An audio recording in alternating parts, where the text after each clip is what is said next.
I've seen people, great people stand up and speak their voice. I've seen people show compassion toward each other, strengthen each other, and that's what we're going to talk about today, is the positive impact that our community is showing on this nation, and we will survive this, and we will make a change. That was Missouri State Highway Patrol Captain Ron Johnson speaking yesterday about the people of Ferguson. Joining me now, live from Ferguson, Missouri, is MSNBC host and president of the National Action Network, Reverend Al Sharpton. Nice to have you this morning, Reverend Al. Thank you, Professor. What's the mood there in Ferguson the night after the curfew? Well, we are really dealing with the aftermath of someone we're told was shot. There has been some violence, but the overwhelming majority of people are peacefully protesting. There is a major rally this afternoon that the attorneys, Ben Crump and Darrell Parks and Gray and I are hosting. Martin Luther King III will be with us, and the family will come out for the first time since Tuesday night's rally where we were here, and we will lay out where we're going from here. Let us be clear, there's been a smear campaign against this young man. Melissa, when we look at the fact that the police chief would release a tape alleging he shoplifted, let's quit talking about robbery, this is at best shoplifting, minutes before his death, and then is forced to admit it had nothing to do with the death, it shows a real contempt for even a young man who hasn't even been buried yet. And this is the kind of thing that is causing the outrage of a lot of the young people in this city.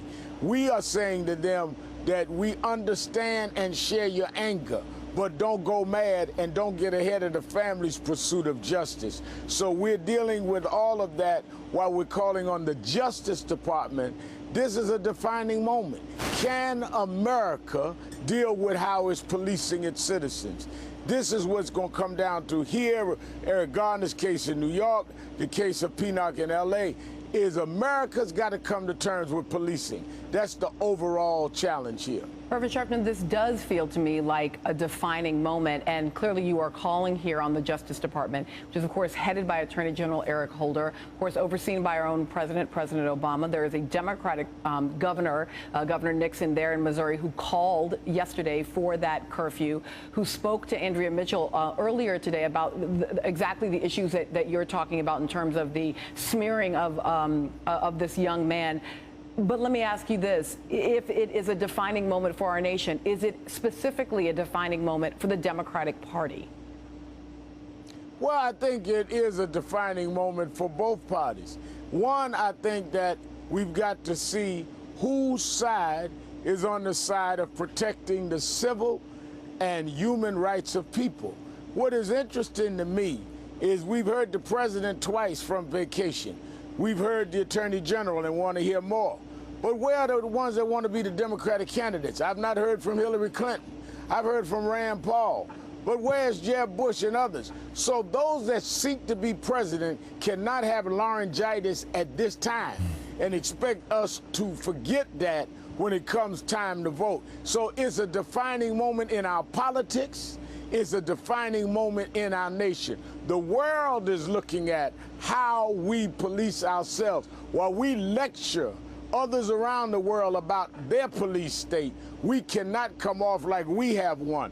An unarmed 18-year-old boy is dead, and the most we're told is maybe he was walking in the street. Another man choked to death with an illegal chokehold in New York. The most we're told is he may have sold loose cigarettes in the past. A woman pummeled on tape on the freeway in Los Angeles, and we say the cop was angry, and we're lecturing the world.